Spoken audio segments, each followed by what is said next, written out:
बिस्मिल्लाहिर्रहमानिर्रहीम। अस्सलाम वालेकुम। मैं हूं आपका मेजबान साजिद गुंदल। आज 2 जुलाई है साल 2021। 3 आम खबरों पर आज की वीडियो में हम बात करेंगे। तहरीक लबैक पाकिस्तान के अमीर आफसाद रजवी के हक में लाहौर हाई कोर्ट ने बड़ा आम फैसला जारी किया है।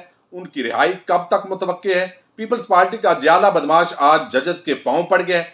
लंदन में बैठी रेहाम खान एक मरतबा फिर रुसवा हो गई हैं। रेहाम खान वजीर आजम इमरान खान की साबिका अहलिया हैं। सहाफियों के तबका मलामतिया से उनका ताल्लुक है। टीवी प्रोग्राम ने उनको निकाल दिया क्योंकि उनकी रेटिंग प्रोग्राम की नहीं आ रही थी। तो इसके साथ उन्होंने भी हामिद मीर की तरह एस्टेब्लिशमेंट और इमरान खान पर इस हवाले से इल्जामात की भरमार शुरू की।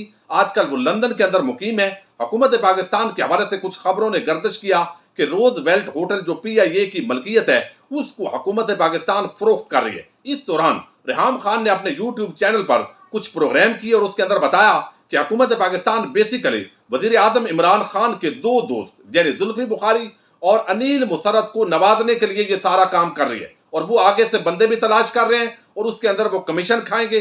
इस तरह के इल्जामात उन्होंने लगाए। उसके बाद जुल्फी बुखारी ने लंदन की अदालत में रेहाम खान के खिलाफ मुकदमा कायम किया। ये हद की इज्जत का दावा था और ये वही मुकदमा है जिसके अंदर रेहाम खान जो हमेशा शौकत खानम के लिए फंड रेजिंग पर तो तनकीद करती है, पूरा तबका मलामतिया तनकीद करता है, लेकिन दूसरी तरफ उन्होंने इस मुकदमे को लड़ने के लिए बाकायदा फंड रेजिंग का ऐलान किया और उस वक्त तक बाकायदा उन्होंने रसीदें भी दिखाई थी कि 300 पाउंड उन्होंने बिल आखिर जमा कर लिया था। और अब जो है इब्तदाई जो समात हुई है, पहले मरले के अंदर जुल्फी बुखारी ने यह मुकदमा जीत लिया है और जो इल्जामात रेहाम खान ने लगाए थे वो तोहीन अमेज इल्जामात थे और अदालत ने इब्तदाई समात में कहा है कि बदनुमान बेईमान इस हवाले से जो इल्जामात उन्होंने अपने यूट्यूब चैनल यानी अपने ब्लॉग के जरिए ट्वीट और रीट्वीट्स के जरिए लगाए हैं वो इसको बादी नजर में साबित नहीं कर पा रही। तो ये एक बड़ी डेवलपमेंट होगी जब हद की इज्जत का दावा जुल्फी बुखारी अल्टीमेटली जीत जाएंगे तो रेहाम खान को बहुत बड़ी मुहिम फंड रेजिंग की चलानी पड़ेगी क्योंकि उनको लाखों पाउंड या करोड़ों पाउंड देने पड़ सकते हैं। अब देखते हैं कि इसके लिए वो माफी मांगती है, जुल्फी बुखारी के पांव पड़ती है, दरमियान में किसी को डालती है यानी दरमियान के अंदर जो मिन्नत तरला होता है, या वो इसी तरह अकड़ के साथ मामले को चलाती रही तो फिर उनके भारी जुर्माना जो है उनको पड़ सकता है। 12 लंदन से एक मरतबा उनकी बड़ी रुसवाई हुई है और आप देखते हैं रोज वजीर आजम इमरान खान पर, एस्टेब्लिशमेंट पर, जनरल बाजवा, DGI SI उस पर वो तनकीद करते दिखाई देती है। हालांकि इस तरह जो हमारी रवायात हैं उनके मुताबिक जब आप किसी शख्स से अलहदा हो जाती हैं तो उसके मौजू को क्लोज कर दिया जाता है, लेकिन ये खातून बहरहाल बात नहीं आ रही। एक और बड़ी डेवलपमेंट हुई है। पीपल्स पार्टी का एक जाला तकरीबन 10 दिन पहले वो कराची के अंदर खड़ा था जब सुप्रीम कोर्ट ऑफ पाकिस्तान का फाजल बेंच कराची रजिस्ट्री के अंदर कुछ मुकदमात की समाअत कर रहा था और वहां पर नाजायज कब्जों के हवाले से पीपल्स पार्टी की हुकूमत को डांट पड़ी। तो ये जो जियाला है ये एक हल्का PS यानी जिसको हम PP बोलते हैं, MPA का जो हल्का है उसका जनरल सेक्रेटरी है। वहां पर मसूद रहमान इसका नाम है। इसको बड़ा जोश चढ़ा बिलावल की मोहब्बत में, आसफ जरदारी की मोहब्बत के अंदर जब कहा गया जजेस की तरफ से कि यहां सिंध के अंदर कोई हुकूमत नामी चीज नजर नहीं आती, तो इस पर एक जलसे के अंदर ये शख्स खिताब कर रहा था और इसने कहा कि मुझे जरा सुप्रीम कोर्ट बुलाओ, मैं आपको बताऊंगा ये जो जो चीफ जस्टिस गुलजार अहमद है ये सेक्टर इंचार्ज थे एक तंजीम के और फिर किस तरीके से हराम की कमाई पर ये पूरे मामलात चलाते रहे। तो सुप्रीम कोर्ट ऑफ पाकिस्तान ने इस मामले का नोटिस ले लिया। मैंने भी उस वक्त वीडियो के अंदर जो है वो ये राय दी थी और मुतालबा पेश किया था कि इस शख्स के खिलाफ जरूर नोटिस होना चाहिए ताकि पता तो चले कौम को भी सच क्या है झूठ क्या है। अब सुप्रीम कोर्ट ऑफ पाकिस्तान ने इसका नोटिस ले लिया, पीपल्स पार्टी ने इससे हाथ उठा लिया और अब उस पर बाकायदा आज फर्द जुर्म आयद करने का ऐलान किया है। लेकिन उसने किया क्या है आज की जरा समात में आपके सामने रखता हूं।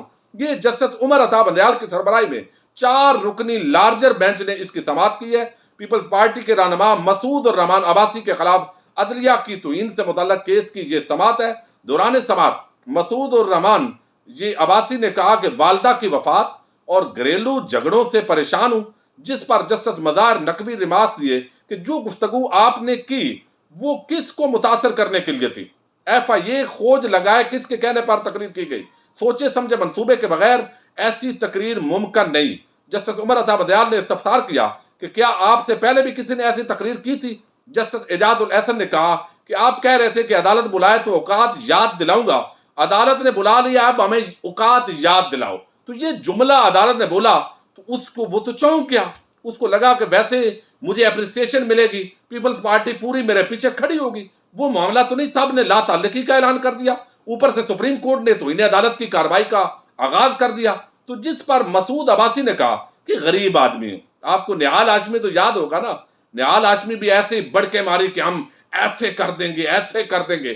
لیکن کیا ہوا، جب بلایا تو اس نے کہا جی میرے چھوٹے چھوٹے بچے ہیں، تو میں جوش کے اندر یہ بات کر گیا، شریف خاندان کی محبت کے اندر، تو مجھے آپ معاف کر دیں. حالانکہ وہ وکیل بھی تھا، اس کے بعد لائسنس تھا، لیکن اب جو ہے اس غریب آدمی ہوں، میں معذرت کرتا ہوں. جسٹس اعجاز الحسن نے استفسار کیا کہ آپ نے کس بنیاد پر چیف جسٹس کو سیکٹر انچارج کا، چیف جسٹس پر حرام کی کمائی کا الزام عائد کیا.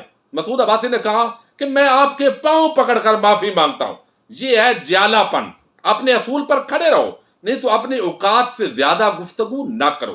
اب وہ کہتا ہے میری 2 بیویاں اور 7 بچے ہیں، اکیلے کمانے والا ہوں.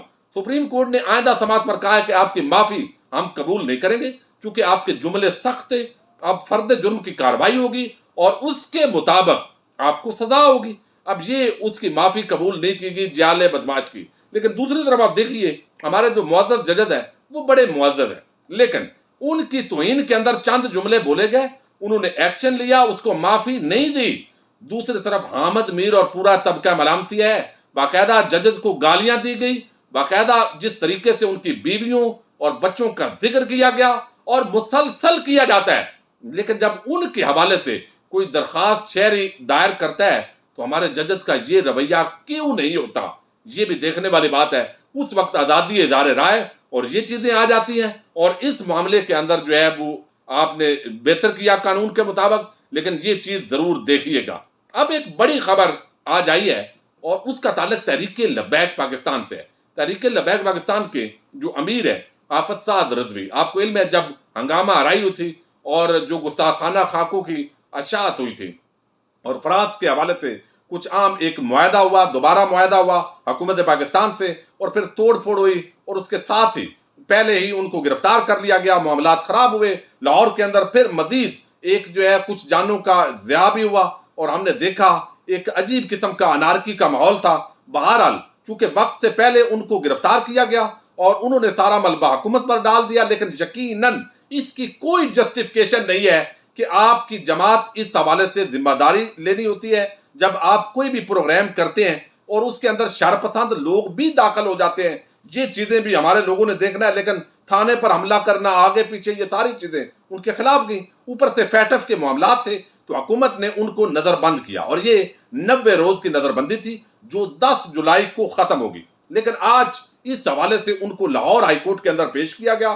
لاہور ہائی کورٹ کا نظر ثانی بورڈ، اس کے سامنے آفت سعد رضوی کی نظر بندی میں توسیع کی استدعا کی گئی، جو کہ لاہور ہائی کورٹ کے اس فاضل بینچ نے خارج کر دی، اس بورڈ نے خارج کی. جبکہ ان کے 2 ساتھیوں عثمان اور وزیر علی کی نظر بندی میں توسیع کا حکومتی ریفرنس بھی خارج کر دیا. آفت سعد رضوی کو 90 روزہ نظر بندی ختم ہونے سے قبل انہیں صوبائی بورڈ ریویو بورڈ کے سامنے پیش کیا گیا. نظر ثانی بورڈ جسٹس ملک شہزاد احمد خان، جسٹس عالیہ نیلم، جسٹس صداقت علی خان پر مشتمل تھا. پیشی کے موقع پر پولیس کی بھاری نفری تعینات تھی. سعد رضوی کو رہائی کے لیے اپنے خلاف درج تمام مقدموں کے اندر ضمانت لینی پڑے گی. اب کیا پروسیجر ہوگا، ان کی 10 یعنی نیکسٹ جو ہے ان کو ایکسٹینڈ تو نہیں کیا. اب نظر ثانی کی جو معاملہ ہے یعنی نظر ثانی ہو چکی ہے اور اب ان کو دوبارہ طور پر ڈیٹینشن تو نہیں رکھا جا سکتا. لیکن اس کے ساتھ ہی اب ان کے خلاف کچھ مقدمات ہیں. جیسے آپ نے دیکھا دھرنے کے دنوں کے اندر جب لاہور یتیم خانہ چوک پر دھرنا تھا تو ان پر کچھ مقدمات تھے، ان مقدمات کو انہیں فیس کرنا پڑے گا. تو 10 جولائی کے بعد ممکنہ طور پر ان کی رہائی نظر نہیں آ رہی، چونکہ پھر اور کیسز ہیں ان کے اندر وہ ضمانتیں اپلائی کریں گے اور ضمانت درخواستیں دی جائیں گی، اور اس کے بعد ان کی جو ضمانت ہے وہ کنفرم ہوتی ہے مختلف کیسز کے اندر تو پھر ان کو رہا کر دیا جائے گا. لیکن دوسرا جو پوائنٹ آف ویو ہے جو ان کے وکلاء کا بھی ہے، اور ویسے بھی میں نے لیگل ایکسپرٹ سے کچھ بات کی ہے، حکومت اگر چاہے پھر تو اس کے پاس 100 راستے ہیں، وہ اس کو مزید نظر بند رکھیں. لیکن دوسری طرف یہ بھی ہے کہ اس وقت فیٹف کے جو معاملات ہیں وہ ایک مرتبہ ظاہر ختم ہو گئے اور آگے وہ چلنے ہیں. لیکن اس طرح کا جو مذہبی تنظیموں کے حوالے سے ایک پریشر تھا اور کچھ عالمی اس طرح کے واقعات فرانس کے اندر ہو رہے تھے، کچھ اور دنیا کے اندر، تو اس وقت ان کو جو ہے وہ یہاں پر जेर हिरासत रखा गया, लेकिन अब लगता ऐसे है कि हुकूमत भी उनकी रिहाई के सामने कोई किसी किस्म का बंद नहीं बांधेगी। उसकी वजह यह है कि उनकी बाकायदा जो कलअदम करार दिया गया तंजीम को, उस हवाले से उनकी दरखास्तें वजारत दाखिला के अंदर मौजूद है। वो अपनी फाइट कानूनी लड़ रहे हैं और आगे से उन्होंने यकीन दहानी भी करवाई है कि आइंदा इस तरह की जो सियासत है उसको हम आगे नहीं लाएंगे, बल्कि हम एक आइन और कानून के मुताबिक जो पूरा एक तरीकाकार है उसको फॉलो करेंगे। जमहूरी तरीके से एहतजाज हर सियासी जमात का हक है, उस तरीके से वो भी करेंगे। लेकिन कुछ गैर लचकदार रवैया जब जमातों के दरमियान हो जाता है तो फिर आपको रियासत से टकराना पड़ता है, जो कि इंतहाई खतरनाक है। ये बहरहाल एक अच्छी खबर है तहरीक लबैक पाकिस्तान के कारकुनों के लिए, और इस वक्त वो बड़े पुरजोश हैं, जश्न मनाया। आज जब अदालत के अंदर हाफिज साद रजवी को पेश किया गया, पुलिस की भारी नफरी मौजूद थी, सिक्योरिटी हाई अलर्ट थी, लेकिन वकला और आम पब्लिक उन पर फूल निछावर कर रही थी। एक अपनी अपनी अकीदत का महवर होता है, और उसके बाद ये जो लाहौर हाई कोर्ट के एक बोर्ड ने फैसला दिया है, उसके बाद अब ट्विटर पर भी तहरीक लबैक के कारकुनान इस वक्त टॉप ट्रेंड है और अपनी मोहब्बतों का वो इजहार कर रहे हैं। मैं समझता हूं अगर वो कौमी सियासत की यकीन दहानी करवाते हैं पुरअमन तरीके से, जमहूरी तरीके से, वो अपने वोट बैंक को बढ़ाएं, वो अपना मंशूर आवाम के सामने लेकर जाएं, और हसास मजहबी जो मौजूआत है उसके अंदर खूनी लिबरल आंटियों को भी लगाम डाली जाए, और जो कुफर के फतवे वैसे देकर आपस के अंदर एक नफरत का माहौल पैदा किया जाता है इसको भी कम किया जाए।